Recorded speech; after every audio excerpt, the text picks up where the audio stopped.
Welcome to the Seven Figure Box podcast. My name is Andrew Frezza, and today I'm joined by Nathan Holliday of the Level Method Gym and the Level Method. Welcome to the show. Thank you, sir. Good to be here. So I wanted to start off. Because I was reading your bio on the website, and you have some insane numbers, like individual athlete numbers. And I figured that would just be a cool way to kick it off, even though we're not going to talk about the athlete side at all after this. But are these all true? You have like a 500, or at one point had over a 500-pound deadlift, 280-pound snatch, sub 3-minute Fran. Were you really that fit at one point? I was, just obsessed. It was my life. All of my emotional energy poured into getting fitter. It was totally obsession. When was the peak? It was probably. So I was really ramping up, and in 2011 I ruptured my Achilles. And then that sort of derailed me off of these glory ideas. But then 2013, 2014, I really started ramping things. But I think that would probably be by 2014. Which of those numbers that if we asked you on a random Saturday morning right now, you could get closest to? Ooh, I would probably say the Fran. The Fran would be the closest. Like, I've been like, any of the pulling right now, my back, I'm like, I'm good. Yeah. The reason I brought that up, I thought that was cool that you had that in your bio, not to brag, but to really show that you practice what you preach. And, I was recommended to you from Marcus Gurzy, who's another guy that practices what he preaches. And I think it's cool that you're someone who has the Level Method, but you're still a gym owner, you're still a coach. You're still doing a lot of the things that you're teaching other people how to do, which is really cool. It's always something that I've strived for as well with this podcast and what we're doing with CrossFit Palm Beach. So can you tell us a little bit more about yourself? Just give us a quick little idea of your background, who you are, and how you got to the Level Method. Sure. So out of high school, I joined the Army. I went through 5 years and then got out and I got obsessed with lifting weights while I was in the military, like just totally basically trying to be big and strong and stuff. And then I found CrossFit at the tail end of my deployment. Then that sort of just totally, I saw these guys that were fast and strong, and I just became totally obsessed. I left the military and started coaching with Team CrossFit Academy. They were in, California, like Sierra Madre area. And then that was probably 2 years.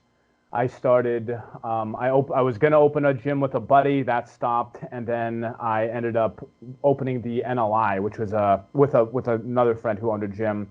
He was, the next level invitation was like one of the foundational Southern California competitions. It started in 2010. And so for like 4 or 5 years, did that before then opening my gym. That was 2012, opened my gym with a partner, went through the entire sort of business evolution of realizing that from athlete to coach to owner is like a totally, it's a lot different than you think it's going to be. So there was a lot of learning that went into that. Struggled for quite a while. And I've always been really interested in programming, like program design, energy systems. That's like one of the things I've always loved. And I was always looking for ways to get people to get better faster and all sorts of stuff, but also be more engaged because, people in general, I found weren't as obsessive as I was. And I think most coaches are, if you're going to be coaching, it's because you found something really interesting. And I was trying to get people to find that faster. So I was at the end of my lease in a big spot where I was, and I didn't know if I wanted to continue doing it or whatever. And I had a discussion with a buddy, my partner, about building a level system. I'd tried it in the past, didn't work out. It kind of fell apart. You know how that is. Like you think you're building something, then it kind of disintegrates. Mm-hmm. But everything sort of came together and built out the first thing. And then we opened a smaller spot, a smaller gym where it was my testing ground. I've been there for 4 years now and just really refining all of the details around the Level Method and engaging people. And that's sort of like, this journey from just straight athlete through coaching and then into ownership and then multi-year struggle with owning a gym and figuring it all out, Yeah. You've been in since the early days of this thing. So how long has the level method, and if you want to give us kind of a brief overview of what that is, I mean, I know the easiest way I've heard it is kind of like a martial arts belt color system applied to CrossFit. But if you can give us like an overview of that, and then how long have you had the closest iteration of that in your gym setting? How long have you been implementing that? So we've done since 2016. I've been running the level method at my gym, and we've gone through several different. Like at first, it was very slowly trickling in, and then testing, refining everything, and then doing testing cycles. After about I'd say 8 months or so of doing it. I was plugged into the community, so I had friends that were gym owners, and that's really how it grew initially organically, was just like, going and showing them and basically implementing it there. And that 10 original organic growth, and then it became a thing, and we started seeing that there was a lot of potential with it. So we started, marketing and building a company around it. And I forget, what was the other question you had? Well, I was just going to ask, how do you explain it to people? Like, what's the simplest way to talk about it? Is that how you explain it, the martial arts system? Yeah, like it's really like the same way as the in-body is used to quantify. That's really how we look at the level method. So it's like it's an in-body for fitness. So I can sit down with someone, I can see exactly where they are, I can map out a plan of action for them. It's really about clarity. So seeing that information, safety, making sure that people aren't doing things before they're ready for, and we do that all through this ranking structure. So the ranking structure is at its core, and this is the thing that allows us to do all these other things. Safety is a really big one. Yeah. And there's how many different color categories and how many different categories of things? Because I know there's like strength tests in there. There's like lactic tests and different energy system tests in there as well. How many different tests are there? And then how many different categories or colors can people progress through? So there's 32 steps. From white goes to yellow, orange, blue, purple, brown, black, red. So, and there's 32 steps moving that way, and then there's 15 categories going down, which are they're associated with push and pulls, relative or objective strength tests, different energy systems, and so essentially by getting all of these categories, I get a nice snapshot of where somebody is, well-rounded, like on a well-rounded basis. Yeah, I love that aspect of it. I love how you've built it out. I mean, it's one thing to agree with the idea of a level method, and it's another thing to see one that's really well built out, and yours is really well built out. I've only seen like parts of the chart. I've never really even seen the full thing, but the things that I've seen are phenomenal. And I love Thank you. that, when it comes to something like a muscle up and you have athletes that want to get muscle ups. And I think one of our biggest frustrations as coaches and as owners is like getting people to understand the steps that go into that, right? And we have athletes, some that have even gotten muscle ups that don't even have a couple really good strict pull-ups, or strict dips that can find a way to get a bar muscle up.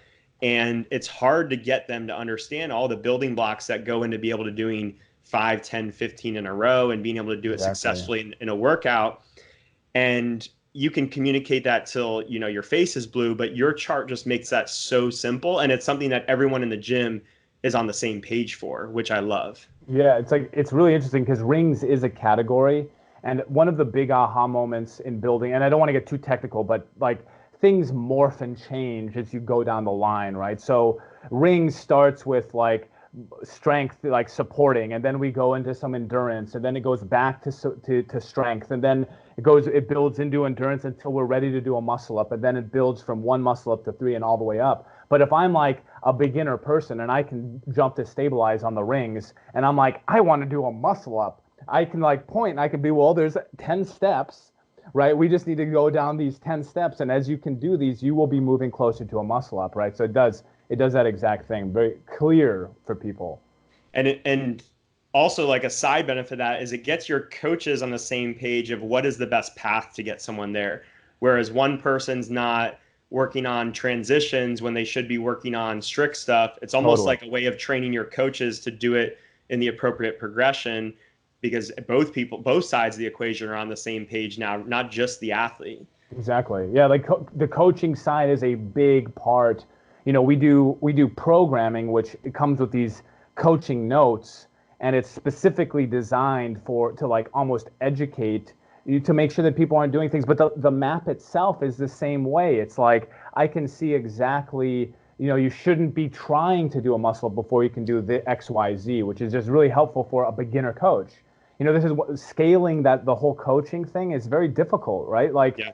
it's like 3, 4, 5, 6 years of coaching, and like you are a pro and you know it. But then you're getting paid 20 or $25 an hour, but you want to bring in these new people, but now they're responsible for an entire class, and they might not have the expertise to be able to like scale and point and be able to watch everybody and be like, oh yeah, do this. But with the map, it really does. It's just this like resource. I use it. I mean, I I use it every single day. I'm like looking up like where is somebody, if someone posts something online, I like look and see where the level is. I'm like, okay, Hmm. cool. It's just such a useful tool. Yeah, that's awesome. And the other thing that you've done really well is you've found a way to match up categories to each other. Meaning, like, if your front squat is this, your upper body pulling, which is completely unrelated, should also be in this general vicinity, right? And I think that's really cool because I mean, one of the things that we hear all the time is like athletes constantly want to get stronger. They want to see their lifting numbers go up. And it's usually an athlete who's already pretty strong, Right. but they just want to be like the strongest one in the gym, or they were mad because that one time someone put up 10 pounds more than them. And it's like, it's such an easier conversation to show them where they could be more well-rounded, and this idea of GPP, because it's just so clearly laid out. Yeah, and that's like what you're talking about there is calibration, and it's calibration relative to each other, of like the movements have to be relative, but it's also calibration in like the world of fitness. And that's what kind of what we were talking about before with the new map, the version 2 is much better calibrated to a regular gym population, but then we still keep that calibration between, categories. So it's what is a blue run, and what is a blue upper body pull, and what is a blue deadlift. That's what really took a long time to build. That was like in the early stages. What the most time consuming stuff was all on those lower levels and calibrating and figuring out what matched with what. Yeah, it's really well done.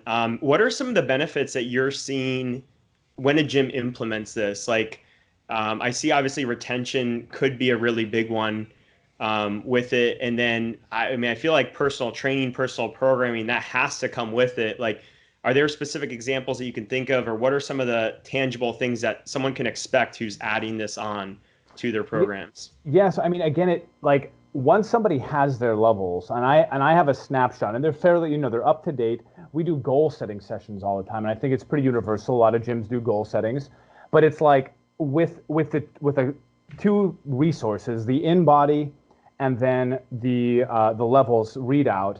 I have so much information to map for somebody to create like a custom game plan. Either like I can give them a free version. It could be like, these are your weakest things. I want you to do 3 sets of 10 push-ups every like third day or whatever. Or we can like map out like, okay, here's a custom accessory program. Or we can do PT, or we have a workshop coming up. Or, there's all these different options because I have this information, which previously I didn't have. Anybody who's ever done goal setting sessions, first of all, it's sometimes difficult to get people to do goal setting sessions. And once Yeah. you do, sometimes they don't even know what they want to do. They're like, I want to look better, but it's like, well, we can actually help clarify those things and relate that the form and function thing to here's your fitness. Now, if we want to get you up, if we want to drop your body fat, we want to do these things, we got to get a nutrition program, and then we got to get you on your weakness program, right? Like some accessory or whatever. And so it just opens up in the sense that for the vast majority of regular people that are in the gym that are coming in, they don't really know. They're sort of lost a little bit. It takes a long time for them to really get a feel of the land. And the level method just accelerates that process because once someone goes through, they get their levels, they don't really know what it is. They're like, even give a beginner their levels. They've done all their assessments and they're looking at it and they're like, okay, what does this mean? I don't know what this Hmm. means. But then when they retest and they see bam, bam, bam, all these ones are up, then they're like, oh, now I can see my weaknesses. How do I get better? And I've had people come through and they're like yellow 2. We had a woman go from yellow 2 to blue 1 in like this 16-month, just like freaking utter, like every day working on stuff before classes, doing all of her, it was just insane.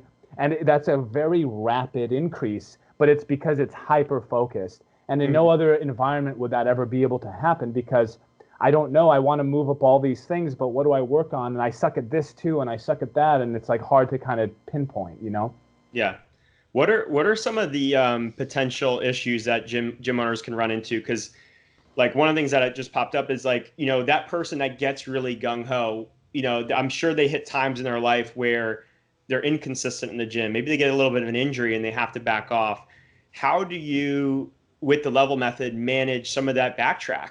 And what cushion is built into the system to allow someone to maybe not hit their tests for a certain period of time, or, but you still want honesty as well. You don't want to be like, yeah, you were a blue 2 years ago, so you're still a blue kind of a deal. Yeah, so that does happen. I can think of somebody just right off the top of my head, who she trained really hard for a period of time and got to blue 1, and then she was, vacations and all sorts of stuff, and then she doesn't want to test because she's thinking she's going to get lower. And the answer is always, this is where coaching comes in, right? And it's like where I sit down with her and I work out like, okay, what are you looking to do? What are we trying to do? And if we reassess and now you're dropped down a little bit, we just give you a new program, a new accessory program to come back up. But that, it definitely happens. And the answer is that it's it's like an individual thing where I sit down and sort of figure out what the person really wants. Right? Because, things change. If I can figure out what the person is looking for in a coaching scenario or a goal setting scenario, then I can change, and we can like maybe pull away from the levels for a little while. Let's work on some of these other things. If you get injured, let's do some rehab stuff, slowly bring it back up, and not like force it down people's throats, because it is meant to just be a tool that gives us more handles on what's happening, Cool. So yeah, we were talking before the call about, I was asking questions just selfishly for myself, because we don't currently use the level method yet at CrossFit Palm Beach. It's something that we've considered in the past, and still really highly considering, and we'll probably implement it at some point in the future, but we haven't pulled the trigger yet. And the reason we haven't is because we have an established gym. We've been going for 7 years. We have 500 members in 2 different programs. And I know this is something that if we put into our program, we're going all in on it. It's not just something we're going to slap on and hope for the best. We're going to fully commit to it. And we realize it will probably be 6 months to a year before we're really running optimally and seeing the success of it. And at minimum, we see it as like a 5-year commitment. If it's really not working, we're still probably going to be all in for a few years on this thing. So my question is, what are some of the big mistakes you see with implementation, and how do people do this wrong? Because, I know with things like that, you can't just bolt it on and go. You have to really commit to it. Yeah, there's a few, I talk about like who the level method is not for pretty frequently, like when I have discussions. And number one, if somebody hasn't gone through basic business training first, if they haven't gone through and they don't understand the necessity of systems, of team meetings, of having a good team in place, then the level method is not going to help. We got to take care of that other stuff first. And if somebody is very like distracted by many, many different things, or they have a lot going on all the time, again, the level method it's not a Band-Aid that's going to fix anything. And this is really the thing that I've seen with people, is that they don't have that long-term view. It's almost like, let me just slap this thing in here and it's going to put it on the wall and then everyone's going to be engaged. But really the way I look at the level method is it's an accelerator. If you're doing something really well, it's going to help. But if it's like you're not doing anything well, you're going to put it up there, it's not going to work for you. It's going to be like, why do I have this thing? Because there is some upfront work, and we, as the gold standard, something I always say is like the initial pain of bringing this in, of getting the coaches on board, of getting the members and doing all this stuff and getting the assessment. There's a fair amount of pain up front, but like with anything, like build a business, how much pain up front is it? Build anything like that. It takes so much pain. And then on the back end, you're like, oh, okay, this is why I did it. So it's like getting to the second assessment. So once someone comes on board, getting to the second assessment is the most important, the same way as getting a second in-body. Or when I'm working with a nutrition coach, I get my first one and I'm like, this sucks. But then afterwards, I'm like, this is great. And this is exactly the same scenario with a level method. So it comes down to people rushing. You know, if they're trying to rush or they're just trying to get it in and get it going, they don't understand the coaches aren't on board and they don't understand the real goal of what we're trying to do here. You know, of like really highlighting and supporting our members, producing these really powerful moments for people that don't get it. You know, making sure that they're safe and they're being plugged into fitness, all of these things. And then the clarity piece, right? Making sure that I can see.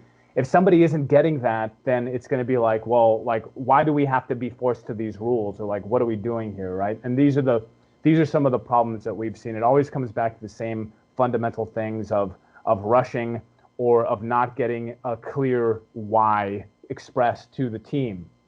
Yeah. And you mentioned it, which is having the coaches on board. I remember being at Iron and Mortar a few weeks ago, the Iron and Mortar Summit, and Jason Kalipa talking about one of the biggest mistakes he did when he was rebranding to NC Fit was not having the right coaches on board first, but then not communicating it, fully communicating the why and making sure that who was there was fully on board. So can you elaborate on that, how important that aspect is of having your team on board for something Oh, like dude, this? it's so huge. It's like the most important thing. Everything goes from the top down, right? In any leadership environment, it's from the head down, and then you have multiple heads in the second tier of leadership, and then you have the population, the regular gym members. And if the coaches don't get it, if they're not understanding why things are the way they are and what the real purpose is, that's going to disseminate down into the members, and there are going to be pockets of people that are like, yeah, why are we doing this? Because they don't. It's like you and I and coaches and owners who have been doing this for 7 or 8 or 9 years. The difference in understanding the conclusions that we've come to as like mandatory things that must be done are different than what a coach 1 or 2 or 3 years in thinks. And no Yep. matter what I try to say, it's not. I can't teach you a language in 10 minutes, right? It's like it's Yeah. gonna take some time. So the leadership aspect of making sure that like they trust you and that you're a strong leader and that they know that you have the best intentions and that this is the thing that's going to actually do. It's all very, very important. And when we've seen things when that doesn't happen, it's usually because the flip side, the coaches are either controlling, they're controlling the owner, or there's a pocket of like veteran clients or members who are like they also control in some way, and they don't get it because they're not freaking coaches. These aren't professional fitness people.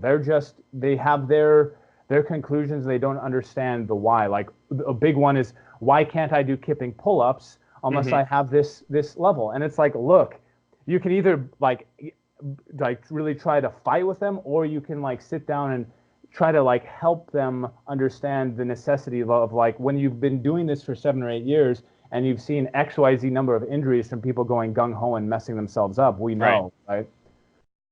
Yeah, we've seen so much, and it's hard to just convey that in a simple Super couple hard. sentences. Yeah.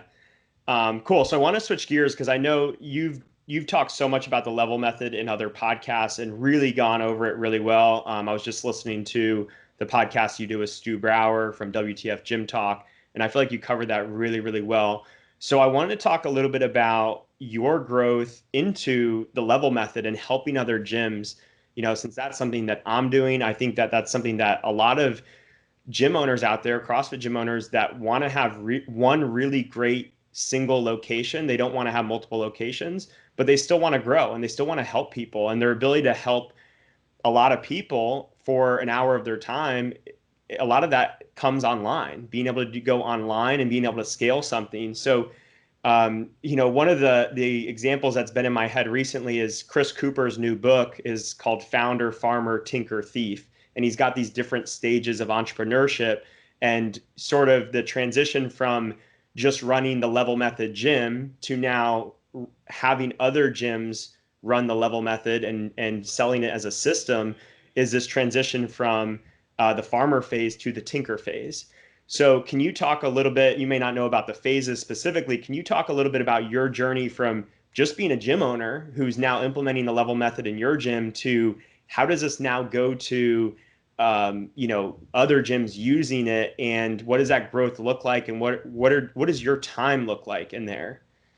Yeah, it's a the thing about it is like for the longest time I owned a gym and it felt like I was maxed and I didn't know how I could possibly do any more. And I was almost looking outside, like maybe I could find something else without realizing that the fundamentals are the same across the board, right? So making sure that like you get your systems down, you get all those things within the gym and you prove the concepts and then take those same concepts and then bring them into whatever else you want to do. Because it's like, the grass is greener. And so I have this gym, and anybody who's listening that owns a gym knows there's a constant thing with making sure that you're touching base with members, making sure that they're coming in. If they don't show up, you gotta call them. If you don't call them, they're freaking gonna be gone. Like it's just a matter of time. All of these like fundamental concepts. I'm looking at when we build a level method. I'm looking at now the level method, and I'm realizing that in the relationship with gym owners now is very similar to the relationship that as a gym owner I have with gym members, where Right. it's like it's the same stuff. There's retention, there's getting and keeping members. It's like I have to engage. There's creation of content. There's all these things. So it's like choosing what you want to work on, but realizing that most likely, depending on there are examples where it's not the same, but most likely the fundamentals are going to be the same. So always remember those fundamentals, refine them better and better and better, and then work to leverage as much as you possibly can. So who can you get? How can you get a team in place that's going to help you? How can you get systems and processes in place that make it so even if someone isn't trained, they can do this task so you're not doing this task? This is one of the most important things. If you're doing everything, then you're not, most likely, if you're physically doing everything, you're not moving into the direction that you got to pull yourself out of it, see the direction, and then sort of facilitate those things. And I'm not sure if that really answers the question, but it really just comes down to making sure that you are focused on the things that are going to actually drive the business forward. If it's the gym, it's the same sorts of things. If it's a different business, it's the same sorts of things, right? So it doesn't really change. Okay. So you started in 2016 what was your first that wasn't your own gym that started using the level method? What year was that? When was that? That was 2016, yeah. Cool. And then how many do you have today? We're at 173, I think, as of this morning. Wow. And basically those level method gyms, they pay like a monthly subscription fee, right? To utilize the level method services and your training and everything that you guys are constantly implementing as upgrades and stuff like that, correct? Yeah, so we have the level method core, the monthly for the licensing and the usage of the app and all that stuff, and then we have a programming. So we have a whole side thing, which is actually where I spend so much of my time. But this is an interesting point because when we started the level method, I had no intention of doing programming. I don't like. Anybody who's done gym programming knows that it's like no joke. You're working with a whole bunch of different people and they all want different things, and it is a struggle to. So I didn't want to do it, but because we had so many requests for it and because it makes sense, right? The levels, what level do I do? So now all of our programming has 5 different levels for every day with all this stuff.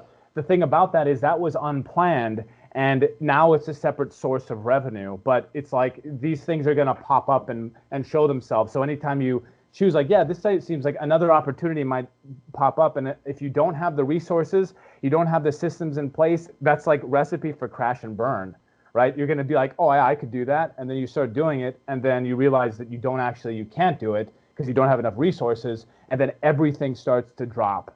And now the gym starts to drop and then everything. And now you're like, you got to cancel something. Yeah. What was so from that path from like 1 to over 150 where you're at now, was it like CrossFit's affiliate growth where it was like, okay, for the first 2 years we only had 10 gyms and now we have in year 3, we now have 150 plus gyms signing on, or what was that growth like? The growth, so it really exploded late last year and then into, so like from late 2018 into like mid of 2019, because we started really focusing on more marketing and then, just getting more members, or sorry, I say members, but getting more gym owners. Now, the thing about that is, like, in any business cycle, you have a life cycle and there are challenges that you don't see coming. And so, like with us, we have a number of gyms that they sign up and they're ready to go, but then there's some friction and they don't actually ever get it going.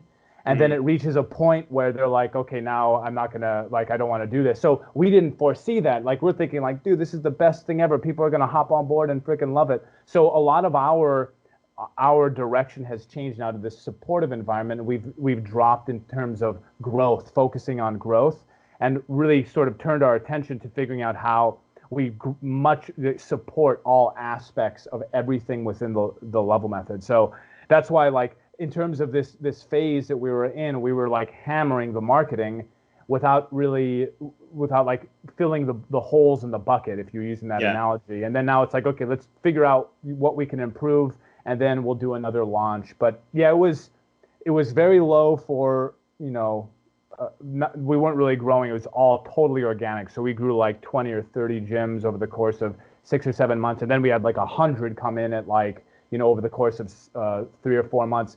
And one of the things that made that possible was automations, right? So like before, originally I would do in-person integration. So this is an example, really good lesson in terms of adapting. And originally it was like this very thorough thing. I would go and I would do a 2-day seminar on the level method and the map and all of the progressions. And I'd work with all the coaches and we'd do all the tests. And it was really, really intensive, but it was very slow and we couldn't grow, right? So we were on the way back, we were in Arizona. We had driven out there to do an integration, 2 days. It was awesome. Got to know everybody. It was super fun. We're on our way back and we're talking about how can we scale? Like, what are we going to do? We needed an e-learning. I was against it. I'm like, we shouldn't do an e-learning. My partner was like, it's the only way to scale. And so we came to this conclusion, like, okay, so we do an e-learning. And then every time someone would sign up, there's like 50 freaking processes that we have to do. So then there's a bottleneck there. So then we build the systems around that. And then now that becomes streamlined. And then we were able, like, building that so we're able to have the room for growth. And again, so we're not doing all of those details. It's been an incredible learning experience because without those systems in place, there's no way that you can do the thing. You can't get the thing done because there are no systems. Yeah, and I think a lot of those systems get built out because you are so hands-on to begin with. And I think that's that really fine line that people have to walk with a new business or an established business of, like, yes, you may need to do stuff yourself at first. And sometimes you're better doing that just to get that speed of implementation and just get something going. But then you have to constantly reevaluate and say, okay, well, where can this be streamlined and made more efficient? Otherwise, when that next opportunity comes, like programming for affiliates, that you won't even have any bandwidth for. Exactly. And like the perfect analogy is that, like, I'm sure you've heard this, like, I have a well that's, a mile away and I need to go get water and I have a family that I want to, they're thirsty. And so I go and I make a trek and I get the well water and I bring it back and I'm doing this trek every day. And then there's another family over there who is building like a pipeline, but they're not getting any water. They're like super thirsty and they're not getting shit for a long time. But then once the pipe's built, they can sit back and they can just relax, and then they can start selling water and they can do all these things because they have that system in place. And it's that same sort of thing, like taking a step back to see, like, am I working on the highest priority things? There are necessities that must get done, and if you don't have a lot of money, you got to do it yourself for sure. Like, there's no way around it. But then can I cut out a period of my day to work on these higher? It's like what Chris Cooper talks about CEO time, right? Yeah. So this working on the business, I got to make sure that I'm doing stuff that's going to facilitate the future growth. Yeah, I love that. So give us a breakdown of like what is your like an average week look like for you in terms of the two businesses? If we call the gym one business and the level method for other gyms as another business, like where is your time spent on those two projects? What do your teams look like? So Tuesdays are my meeting day. So Tuesday are basically meetings all day long. I have meetings with Level Method in the morning, and then I have my gym team meeting. We go over all the projects. We're doing all of those things, and then I'm a big fan of block time. So I map out all of my weeks, and I recently have been really much more focused on outcomes. I'm a productivity sort of nerdy dude where I really like that stuff, and there's a book called Getting Things Done that I've studied for Hmm. years and years, but totally obsessed with it. And getting things done is a great idea, but really what I really want to do is get my outcomes, right? So Hmm. I want to get like the outcome is the goal. So really I block my time based on outcomes, and it's split. I have the Legion programming, which I look at or the Level Method programming as a separate business that gets different time. And I map out all that stuff in my weekly review, and then I make it happen. I plug it all into my calendar, and then that's it. What do your teams look like for the two things? What is your gym team? What is your level method team? So Level Method, we have my partner, and then we have two people that work for us. And then we have in my gym, I have my girlfriend who is like basically manages a lot of the stuff. And then we have my main coach, Brian, who does a lot of the actual coaching. And then we have another sort of bench coach and Shelby who does all of the member management stuff. So I really try to run light. We're looking at like four people on each of the teams, and a big part of my time is spent in organizing what the highest priorities are and trying to map those things out so we're working in the best direction possible, because it's very, very easy to be distracted by things that pop up or whatever. And if that happens, you're not going to move the big things forward, right? You use like boulders as an example with rocks and then Yeah. pebbles and then all that stuff. The boulders are the ones that like, look, if we don't move these forward, I'm not going to accomplish shit. So I got to make sure that I have those boulders blocked out in my calendar. And when I do, I'm going to move those projects forward. We're going to have our desired outcome over time. And then all of the little grains and the sand gets filled out here and there where I can. But if you flip it and you're panicking and reacting to the other stuff, then you're never going to get those boulders moved forward. So running light is my preference. Mhm. But as we need, we'll grow if we have to. And you still coach at the gym, right? At your gym? Yeah, so I coach twice a week, really to keep the skill set, because if you don't interact and you don't do that, it's just going to evaporate how anything does. And so I coach in the mornings on Tuesdays and in the evenings on Wednesdays. Yeah, I think that's really cool. And I think it's interesting that you do that because I'm sure you're a super busy guy and it would be really easy to justify that these couple hours could be spent better just focused on the level method.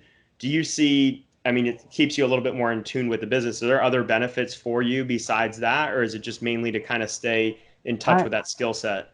Yeah, I think like I am a I am almost a recluse. Like I will work and work and work on my own secretly in like a cave, if you know what I mean. And so I think that the coaching skill set for me, it really does keep me in tune with working with people and getting my hands on them and doing all that stuff. And it does help I can see the scores in the gym, and I'm just being there is helpful, especially in the evenings when more people are around and they see me and stuff. But I think that, yeah, it is really for the skill set, because I just I want to keep it sharp. After doing it for so many years too, I think that it would feel weird if you didn't. Yeah. So you guys built an app as part of your level method system that gyms can use, and actually each of the individual members that go to a level method gym have access to that app, correct? That's how they Yeah. track their stuff. So what was that like as an undertaking?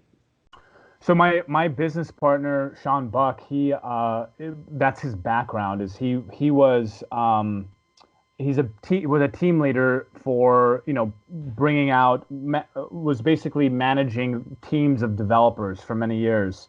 And he worked, I don't know if you remember Grid. Oh Remember, yeah. yeah, so he built Yeah. his team built the scoring system. So the live time track scoring Wow. system with bars and all that stuff, super complicated.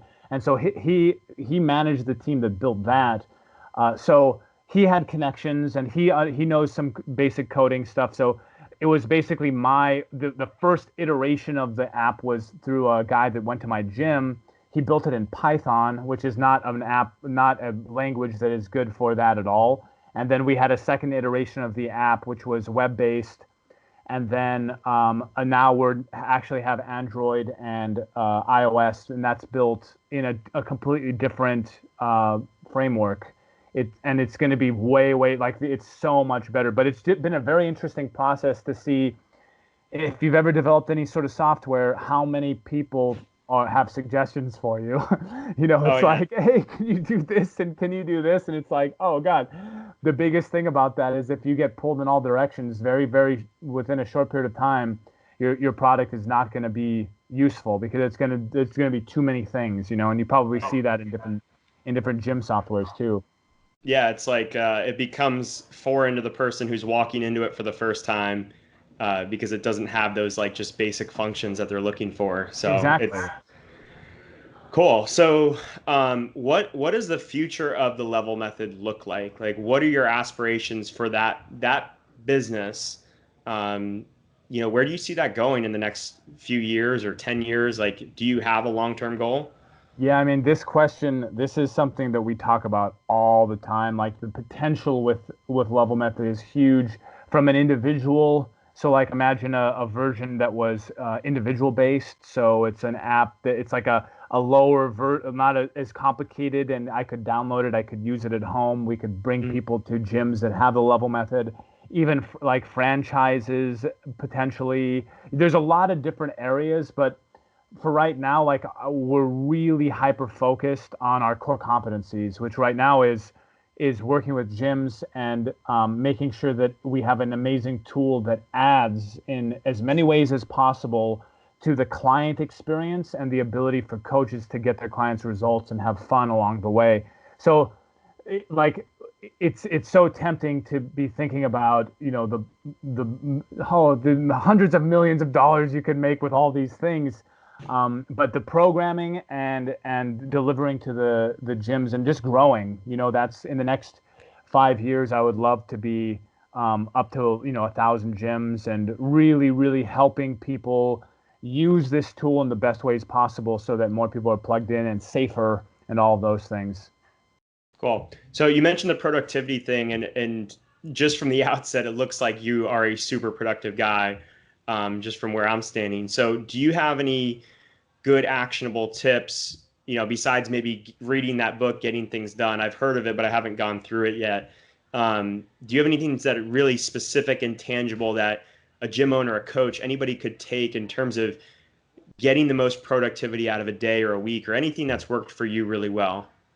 I mean, if we go pragmatic style, like if I just want to give you a tool that you could use, there's something called a Pomodoro technique, which is it's basically working to time. Anybody who's listening to this that probably has a background in CrossFit, obviously, and timing things, there's a big psychological factor there.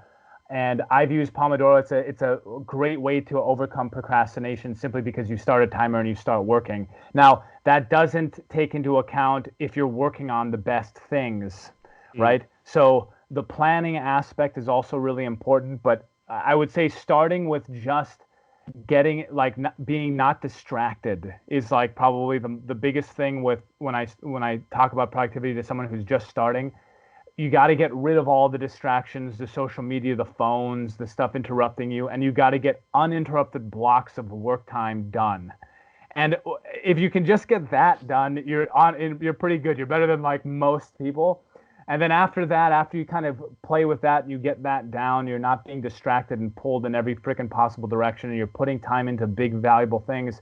Then studying things like Getting Things Done, which is an incredible framework of how to manage tasks as they come into your world, is a great thing. And then understanding planning of like, prioritizing, doing a weekly review to see, okay, what do I want to get done this week?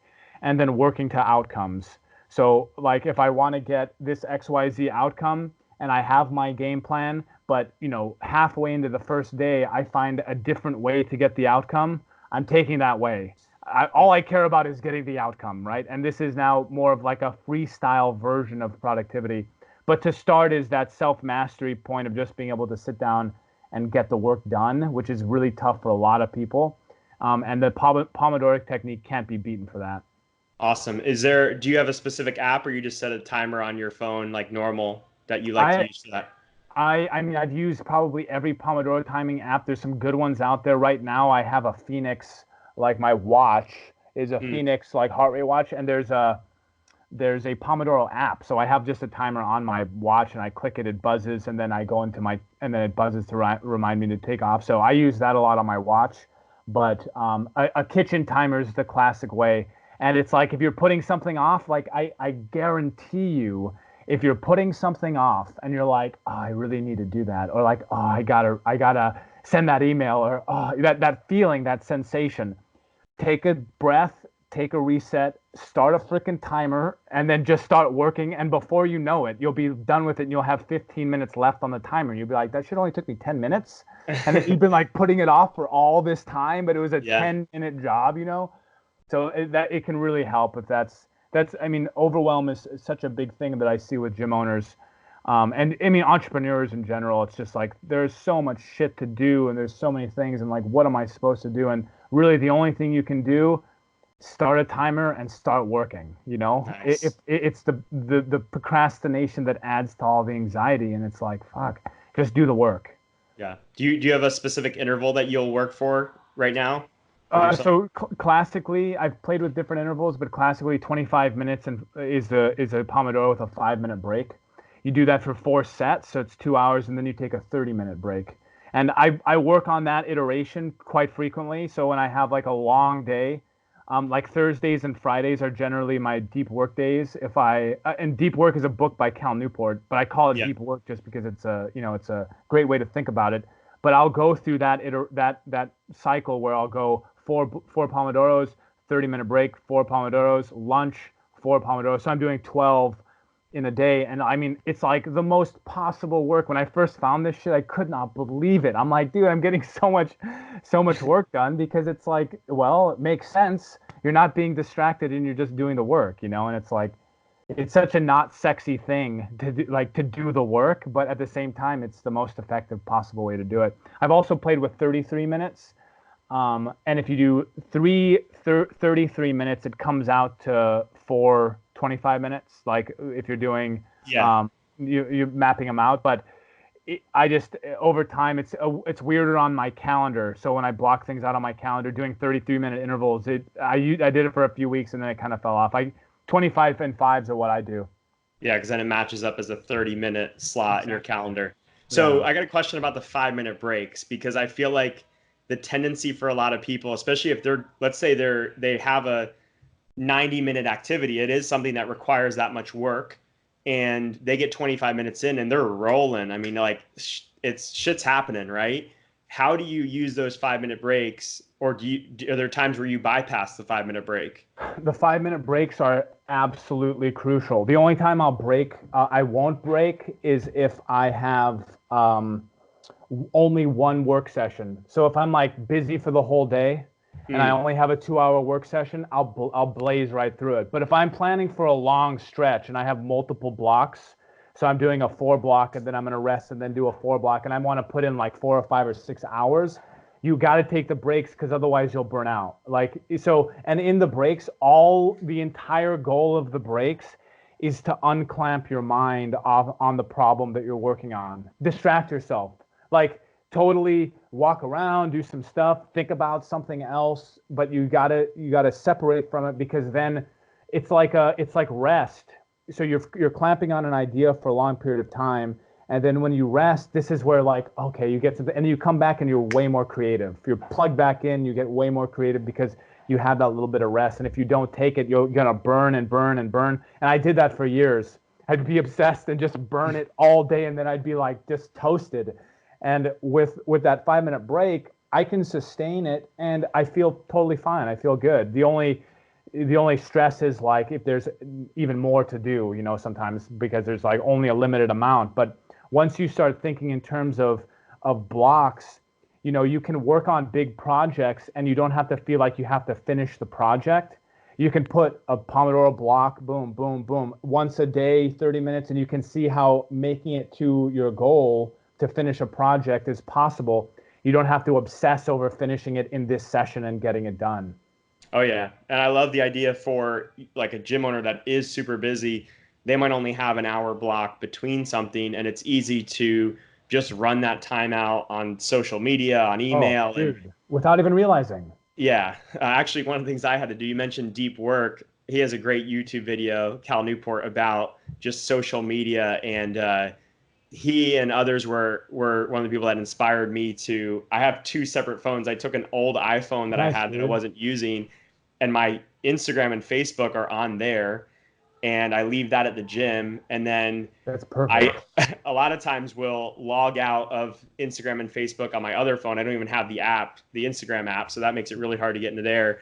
So that way, when I'm like just clicking through my phone, it's really hard for me to get onto Facebook or Instagram just in the normal part of my day. I have to go to this separate phone to do it. Dude, this is what you have to do. Yeah. You And I like had to it's unfollow people too. Instagram, I have like 7 people that I'm following just you because like got I to, still can man. get caught in it.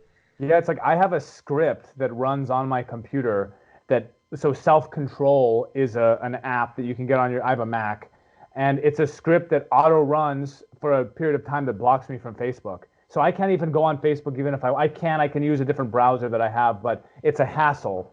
And Right. you do this on purpose because, dude, no, your best intentions, you can have the best intentions.